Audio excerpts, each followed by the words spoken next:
Oh, do you guys want to just hear like the craziest shit? I came across this TikTok, and I think it perfectly encapsulates why the the kind of the dynamic that can happen with relationships, and why women as a general rule of thumb can tend to be pretty nervous about meeting men as a general rule of thumb. Um, it also makes a pretty good case for gun ownership if you are at in kind of an at-risk population. So let's take a look at this, okay? Just came across this the other day, and it's fucking wild. So strap yourselves in, all right? The whole trajectory of your life. When I was 22, I agreed. So, what is one small unimportant decision you made that changed the whole trajectory of your life? The whole trajectory of your life. When I was 22, I agreed to go on a date with someone, and after the second date, I decided that I wasn't really feeling it. And I let him know that I wasn't really feeling it, and I had a lot of other stuff going on, and he said, it's okay, I have a lot of stuff going on too. And I thought everything was fine until about a month and a half later when he decided that everything was not fine. And he started messaging me hundreds of times a day, telling That right there. Don't do that. Don't do that. Don't like if you part ways amicably with somebody, don't message them like crazy. Don't do it. Delete their number. Throw away your phone. Whatever you got to do to not do that. But it gets so much worse. me that he had changed his mind and I had pissed in his Cheerios and that he was a good man and he deserved a chance. And at first I blew it off and I was kind of annoyed, like, who do you think you are? But then it started. Also, if you're the type of person who is texting someone hundreds of times per day and stalking them, you're not a good man. To get really scary really quickly when he started sending me pictures of the outside of my house, telling me that he was planning a raid and he deserved a chance because he was a good man. And so this went on for like a month. I would literally wake up. If you are planning to raid somebody's house because they don't want to date you, you are not a good person. To dozens of phone calls, and I started filing police reports. He would actually take pictures of me filing police reports and tell me that that was a stupid idea, that a restraining order was just a piece of paper. He would take pictures of me talking to the police whenever he came around and I called them and they weren't able to find them, and be like, oh, all they would have had to do was look up and see me. He would talk complete strangers into stuff, so I wasn't able to trust anybody. He would get information out of my neighbors by pretending that he was my boyfriend and he was just worried about me. 2 dates.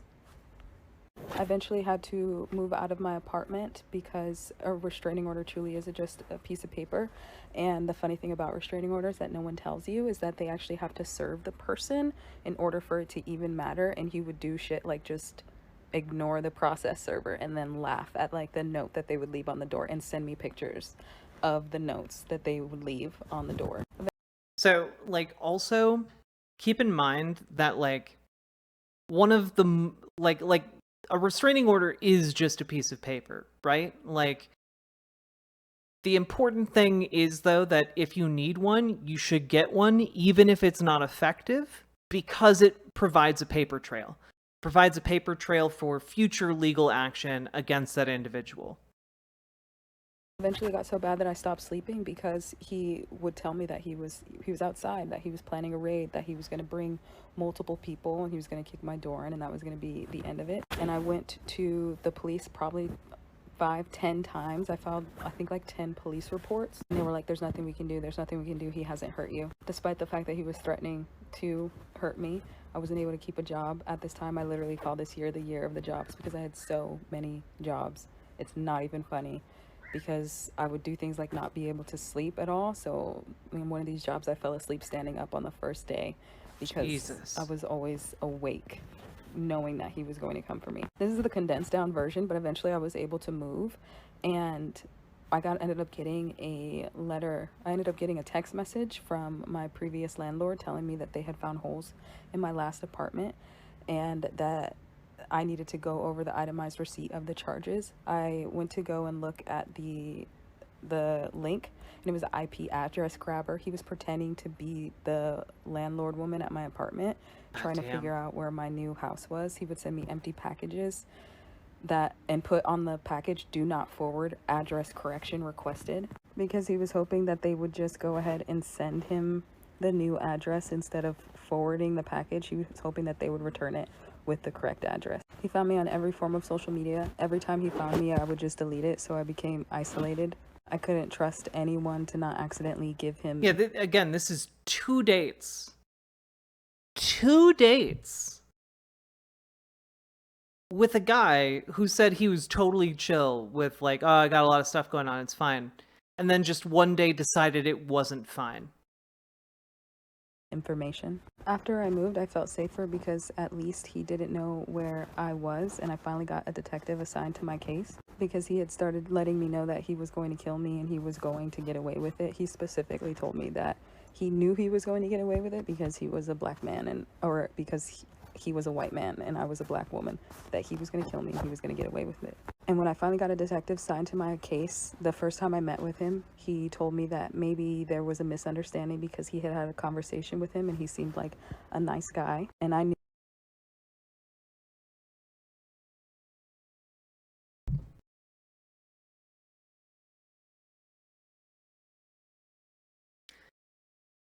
Yeah, look, like, I cannot emphasize enough that sometimes cops absolutely don't want to help you. Because again, this isn't just in one spot that she's gone to the cops.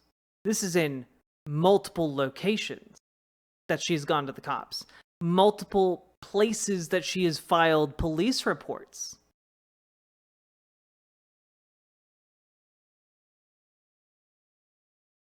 Oh, well, he seemed really nice to me. How could he be a creepy dude? Might be a line of rhetoric we come across later on. That's called foreshadowing. In a future segment, not this one. Knew in that moment that this man was going to kill me and he was going to get away with it. I was literally going to be a Facebook memorial. I was going to be on somebody's t-shirt because he knew what he could do. I just started blocking his phone numbers, and then he would just download apps and just get new phone numbers, so it didn't really matter. It was okay though, because I still kind of felt safe. At least he didn't know where I was. And then I registered to vote. And when you register to vote, your address is public record. And He found me. So I grew up in Southern California, and I grew up very anti-firearm because my dad was paralyzed from the chest down literally a couple months before I was born. Him and my mom were both shot just sitting in a car minding their own business in some random like initiation type of thing. So it was very anti-firearm, but it got to this point where I was like, holy crap, like no one is coming to save me. Like, yeah, look, and I feel like I need to emphasize this specifically for like trans folk and like gender non-conforming people in my audience, because I know we got a lot of you guys here. Like,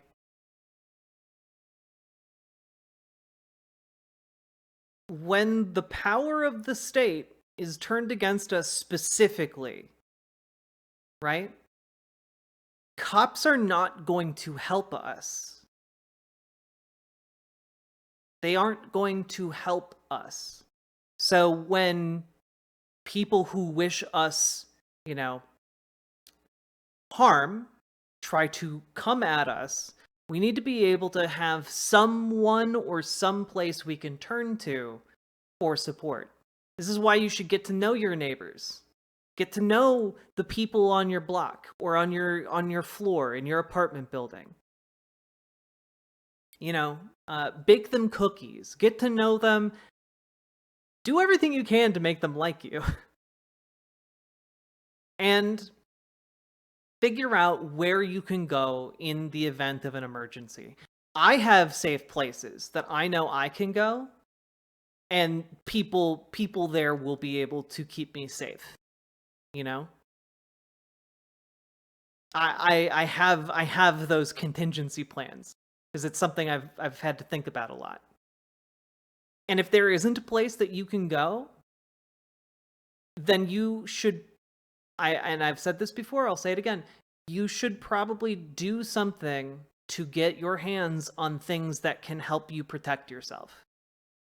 Whether that's like a can of bear spray or pepper spray or a taser or like some sort of knife of some kind, like whatever you're comfortable with, up to and including guns and firearms, you should get your hands on those and have a plan in your head.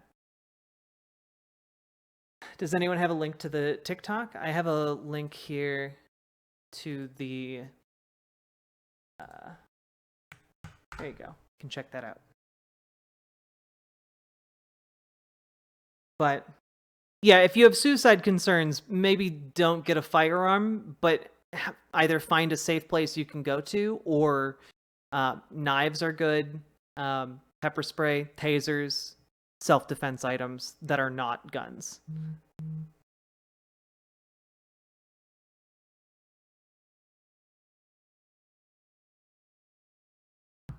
Anyway, let's keep going with this. Like, I'm a law-abiding citizen. I'm doing everything that I'm supposed to be doing. And these people are telling me that there's nothing that they can do unless he hurts me. So he started to get really frustrated that he wasn't able to reach me. And he started to let me know that, hey, I need to meet him at this certain place, or he was going to start making good on his plan. And by this time, there wasn't too many ways that he could get in contact with me. He got down to the point where he found me on Duolingo and then started messaging me there. Eventually, he... Jesus. Imagine getting messages on Duolingo. That's crazy. Not gonna lie, neighbors here are going to be about as hostile as the cops. Being trans in Eastern Europe right now literally just means you void your rights as a human being, which is sickening. Yeah, and honestly, it could be that you need to get GTFO. You need to move to someplace safe. I know someone who recently drove down to Florida to bring a trans person. Cataclysm gifted asterisk Cataclysm. Tier 1 asterisk subscriptions. Thank you so much for the 3 gifted Tier 1 subs. I really appreciate that. But I drove all the way down to Florida and then went to bring a trans person to safety. This is stuff we have to do right now. And so we just need to be we need to be exploring all of our options to keep ourselves safe, because I care about you guys. I don't want you guys to get hurt. And this story just made me think of the trans community and people who are in vulnerable positions. And I think this is good advice for everyone and a good story for everyone to hear, because frankly, things can get very bad very quickly. Did find out where my new location was and took pictures, and then created an account and had me go look at it to prove that hey, I know where you live now, and I'm about to make good on my plan because I don't have too many ways to contact you anymore. And so I literally had to swallow the distaste that I had for firearms, because I hated them. I felt like they took my father's legs away. They took my childhood away. I was never going to have a father-daughter dance. I was never going to have any of these things because of some... And I know that can kind of seem callous or blasé. Oh, just move. But so sometimes yeah, we gotta do that. Unfortunately.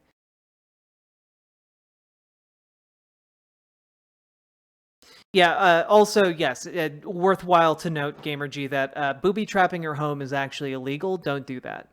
Someone's decision. I felt like people who owned firearms were irrational, people who could not hold conversations or who could not de-escalate, and I had to make the decision to buy one. And I'm not advocating for anyone to purchase one. In fact, I resent the fact that I had to #America, and I don't want any far-right group trying to use me as an example of why people should own firearms, because they shouldn't. We should just have better laws that actually protect people. But True. I digress. We're about 7 months in right, now. though. After 2 dates, I knew him for 3 weeks as a person, and by this point 7 months as the stalker. He sent his last message demanding that I meet him at Caesar's Palace in Vegas, because it was his birthday, and that was it. He told me that if I didn't, he was going to grape me and use my blood as lube, and I gave all this to the police, and still they were like, he can't do anything. He started showing... Jesus Christ. You are not immune. Resistance is futile. BWA Collective will assimilate you. We will add your DISTINCTIVENES to our own. BWA. Wow, it couldn't say the word distinctiveness. That's wild. Paladin, thank you for gifting Richie Buzz a sub. I appreciate it. But also, just like, still the police aren't doing anything. It's been years of being harassed at this point. Going up outside of my new place and just banging on the door and ringing the doorbell. For a really long time, I wasn't able to hear doorbells ringing because of how horrifying this sound was. Just ring, ring, ring, ring, ring, ring, ring. I would actually be recording him ringing my doorbell and on the phone with the police, and he would still dodge them. Like, I have actual videos where he's like walking, and then I see him like run the opposite direction, and the police turn the corner, and they're like, we couldn't find him. I was like, oh snap. Like, this man he's really finna do this to me. Like, this is legitimately finna happen. I want to say he showed up one more time. It was like at 6 o'clock in the morning, and then I didn't hear anything from him. And there's like this horrifying thing when you're experiencing something like this, where it's a daily barrage of this type of harassment, to where when it stops, you think that you would feel good about it. But I remember feeling like sharks circling you in the water, and then they disappear, and then you realize that you were comforted by the fact that you could see the sharks, and now you can't see them, and I couldn't see them. And so it was quiet for like 2 weeks. I didn't hear anything after near daily harassment for 9 months. And by this time, I had been so afraid that I very, very rarely slept, and I knew that if he came for me, I couldn't be in the back room of my apartment. Like, I needed to be like in the living room. And I was so afraid all the time. I started sleeping with a chair lodged against my door, because if he came for me, then I needed like a couple seconds. I knew I needed time to like kind of slow him down. And in September, he came for me, and he kicked my door in. And I remember just grabbing my firearm off the table, and I wasn't angry, I wasn't upset. It was just, I had made a decision that it's either him or it's me, and I choose me. And I shot him. And I remember him being like, oh, F, Deja, you shot me. And then he stopped, so I stopped shooting. And then he disappeared, and I thought that I was going insane because I didn't see anything. And I called the police, and I told them, hey, I just shot my stalker. He was nowhere to be found. And I was like, holy crap, I'm going to jail tonight. I just fired a gun in an apartment building. Like 30 minutes later, they found him. He was hiding in the bushes. The police dogs caught him. Normally, anytime that the police came, he would just run from them. And he didn't recognize how hurt he was at this point in time, so he wasn't able to. And I just remember feeling so glad that other people could see him. Very long story short, he didn't die. He went to jail, but he was pretty jacked up. And I knew at that point that I wanted my firearm to be an extension of myself, so I actually started working in a gun range, being a part of Refuse to Be a Victim courses to help other women feel empowered to protect themselves. I ended up getting heavy metals toxicity working at that range, and was just like not in a good headspace from going immediately to work in that type of environment without fully dealing with what had just happened to me, and ended up leaving and working at a call center. And I loved this call center. Shout out to Ashurian. And I ended up becoming a coach, which I ended up then becoming a consultant, and it moved me across the country. And working there for 5-6 years gave me the foothold to be able to work for big tech, which afforded me the life that I have now. And right now I'm in Bali on my eat, pray, love bullshit. And I never would have had the bravery to live the life and do the things that I've done and have the experiences that I had if I never had to choose myself in that very, very, very crucial way. Most people never get put to the test of having to choose their life. And so I live my life in the way that I do because I have felt the darkness before. I understand that at any point in time somebody could try and take that away from you. So I don't take it for granted. Just god damn. What an absolute roller coaster. But like at a certain point, like it's really relatable. Like a horrifying situation, but really sadly relatable. I'm a transgender woman. Like there was a time in my life where I had to choose whether or not I would be, like I had to choose between either being convenient for my family or, and dying, or being inconvenient and being myself. And like that's a hard choice to make. And I'm she did a whole lot of work to be able to choose herself. And that's, not everyone can do that. It's very, very difficult. And like, ultimately, I guess I'm just asking all of you to choose yourselves, when your back is against the wall, or you're feeling, trapped by your identity, or you're feeling unsafe, or you are feeling, just completely powerless, choose yourself. Choose to fight for you and what you believe and who you are, and for your life. I'm a cis dude who's aware of my privilege, but I appreciate seeing stories like this as a reminder. It's humbling and a motivating reminder. Yeah, and like, just keep in mind, that was 2 dates. Like, women in general are terrified of meeting a lot of men, which, by the way, is one of the reasons why personality matters so much in men, because it's the personality where we're like, okay, you're not going to like murder us or just on a whim turn our life into a living hell, like, choosing to be myself was the best choice I ever made in my life. Hell yeah. And you don't have to do it alone, even if it feels that way often. There's good people out there. Exactly, Rask. Like, there are just so many layers to this story, and I thought it'd be really interesting to bring up for folks.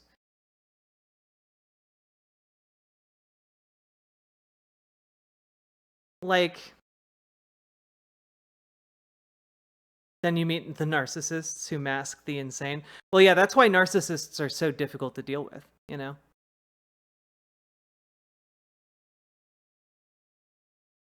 Does that count as mainstream news? Maybe, one hand wonder. Some horrifying shit, crazy how deranged people can be. Absolutely. Like, good on her for, like, taking the steps she needed to be safe, coming up with a plan, and then being able to, like, see it through. Those are not, easy things on any level. As a giver, I'm such a target for them too. I'm always on guard. Yeah, they're Salmon Moose. Without going into too many details, I think I've told this story on stream before, but there was a period of time where I was early on in my transition, and I was targeted by someone in the industry I worked in, and turned out that they were like basically trying to use me for clout and as I quote emotional Kleenex, because queer trans ladies are easy to manipulate, and also tried to blackmail me. Essentially, there was a wide blackmail scheme going on.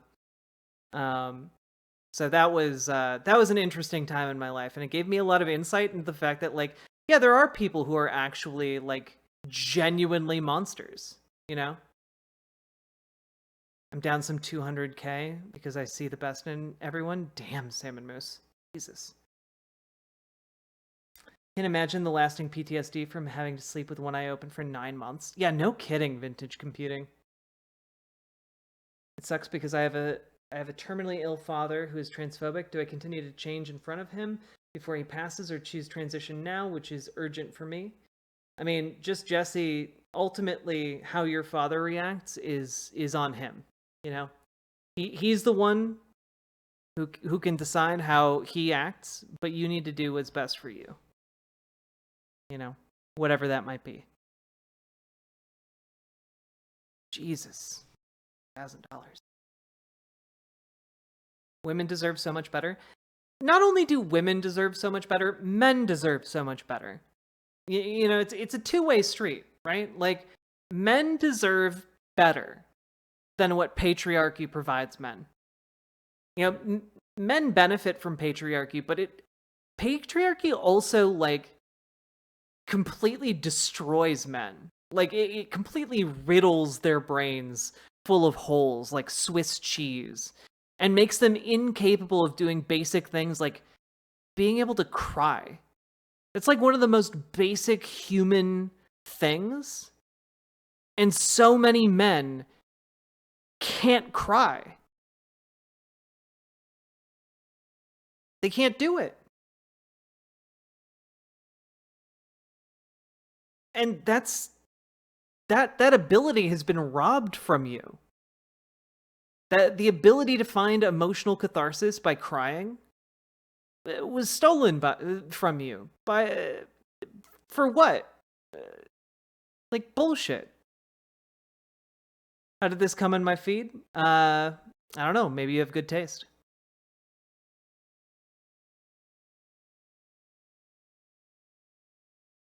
The amount of shame I got from family and later friends in college for not actively chasing sex and dates as a closeted asexual was disgusting. We have feelings.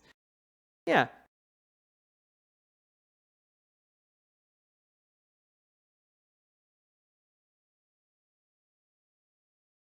We are abused by narcissistic women because of patriarchy, being told you have to provide and give everything a woman wants. Yeah, like I mean,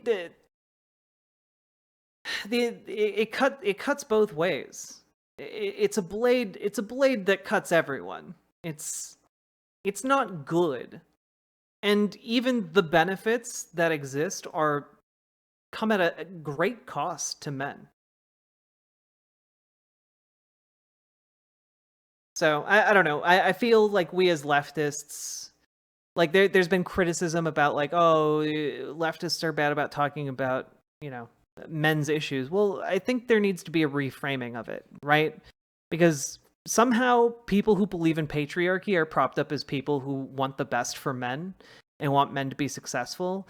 But like the ultimate message that is put out by those people is that like, oh, to be a man you need to fuck bitches, and if you aren't fucking bitches, like you're basically dead, the end result is just black pill ideology, and that doesn't do anything to help men really. It just leads them to wallow in misery. Any system that prescribes roles arbitrarily makes all of us less free. True.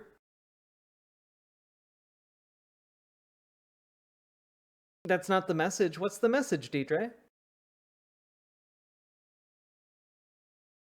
Honestly, by dismantling patriarchy, we all win. Exactly. You should be free to cry. You should be free to laugh. You should be free to, love the homies and hug the homies.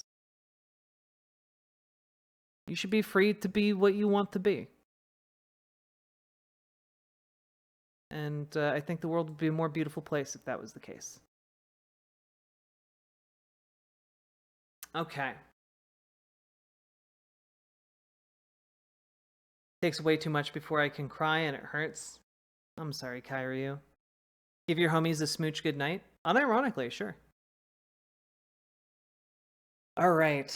So we have a couple categories here that we could pursue, depending on what you guys want. Be free, show affection to your friends, dudes. True. Good night, Gamer G. Get good sleep. Vintage Computing, thank you for the follow. Also, we've been going for about 5 hours now, folks. If you are appreciating and enjoying the stream, please hit the follow button on Twitch. We are currently like 12 follows away from hitting 9,200. I'd love to hit that point. And Dark Phoenix, thank you so much. And Fire Killer, look at you guys hitting the follow button. You guys being good little beans. And if you're over on YouTube, hit the subscribe button or hit the like button. And consider dropping some subs or donos if you feel inclined. I tell all my friends that I love them, including my male ones. Yeah, I feel like just telling the people close to you that you love them when it's time to leave, when it's time to separate. I feel like that's just kind of a good thing to do, because you never know in life. You might not ever see them again, and just treasure the moments you have with people. For Jordan Peterson's point of view on the supposed patriarchy. Oh, what's Jordan Peterson's point of view on the supposed patriarchy?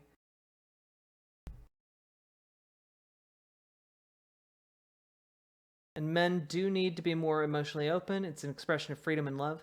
Well, it's also just healthy. You know, it's not healthy to, you know, suppress your emotions. All it does is make you develop different emotional and personality disorders. Like it's not good. It harms you.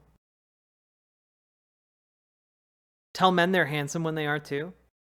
It's true. I received a compliment from a stranger today, and I still feel good about it.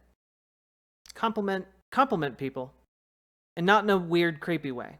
Just, you know, it's okay to pay compliments to folks.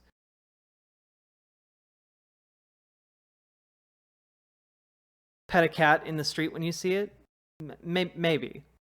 Maybe. One of my favorite clips of late is the Ian McClellan clip where he talks about getting in a taxi and the driver says, "Where to, love?" I think that's a great way to go about talking to others, especially as a dude.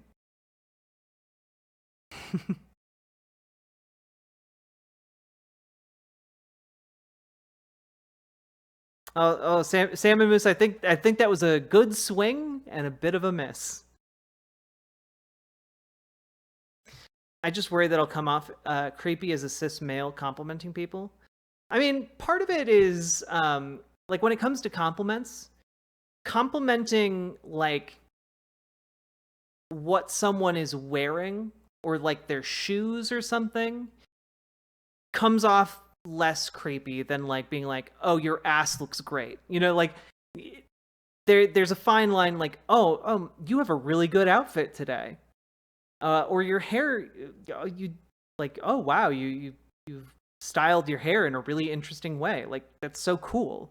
You know, being able to compliment someone like that versus like talking about how good their legs look or like, you know, "Oh, your breasts look amazing." You know, like that there's a difference. Yeah, makeup also totally acceptable to compliment. Hair, makeup, clothes. Yeah. Or yeah, your shirt makes your eyes pop, you know, stuff like that. Breasting boobily. But my ass does look good. Well, yeah, you look, people who know you can compliment like your body, but like maybe like if you're just going up to a stranger, keep it to like, you know, less incel like some could say. Yes, some could say that. Someone complimented me on my denim jacket 6 years ago. I still remember it vividly. I was on a walk like 3 or 4 years ago, and it was during the summertime, and I was wearing just kind of this olive green jacket, kind of like a army looking jacket, and I was just out like in my, you know, workout leggings and sports bra and this jacket, and I was walking down the street. I was walking down the street, and this like, you know, teenage girl, like a couple of them, like were going by on bikes, and one of them just stopped and looked at me and was like, "You look really good in that jacket." And I was like, "Oh, thank you." And then she just continued on her way. I was like, I still think about that. I still think about that compliment today. Why do you think I always compliment you when your stream comes on? You're beautiful, and I feel like I need to let you know that. Thank you. Also, as like a visible personality, I appreciate it because like putting my face out there every day for my job is really difficult because I don't like editing videos with my face. I can handle my voice, but like looking at my face all the time gets like it wears on me. You know? I've had my fragrances complimented. Oh yeah, smell is also very good.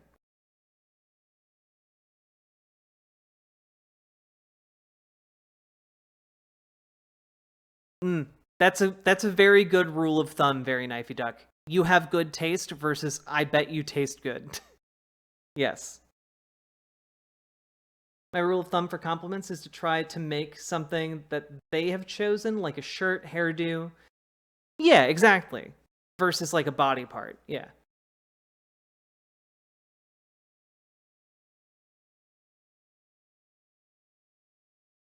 I'm sure you do taste good though. I do. I certifiably taste good.